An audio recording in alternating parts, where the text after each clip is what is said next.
나중에 정부보다 못하다는 말이 문바를 제대로 발끈하게 했다. 조국 백서의 공동 저자인 최민희 전 더불어민주당 의원이 문통을 두둔하려다가 되려 망신살만 뻗쳤다. 기생충 박사 서민 교수를 비판하려다가 호되게 당한 것이다. 최민희와 함께 라디오에 출연한 서민 교수는 박근혜 정부 이상으로 못하는 정부가 나타나지 못할 거라고 생각했는데 문재인 정부가 박근혜 정부보다 단언컨대 못한다.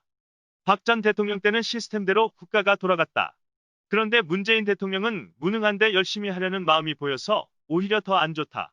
고 꼬집었다. 문정부를 기생충보다 못하다 고 말하기도 했던 서민 교수는 기생충은 사람 몸에 기생해서 살기 때문에 그 사람이 건강하지 못하면 자기가 죽어버린다. 그래서 오래 살기 위해 일부러 조금 먹고 증상도 일으키지 않는다. 현 정부는 국민의 세금으로 운영하는데 현재를 거덜내고 미래까지 거덜내고 있다. 조국 사태로 인해 도덕마저 무너지는 것을 보고 분노했기 때문에 조국 흑서에 참여했다.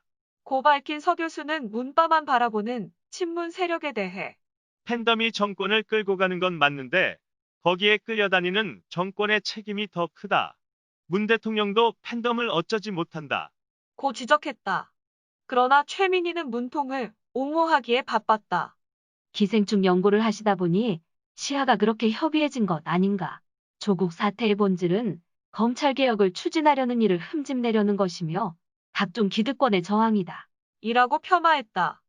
이후 서민 교수는 자신의 블로그에 최민혜, 너는 아느냐? 큰 기생충도 있다는 것을이라는 제목의 글을 올려 문 정권을 추켜 세우고 싶으면 박근혜 때보다 어떤 점이 나은지 말하면 될 것. 이라고 일침을 가했다.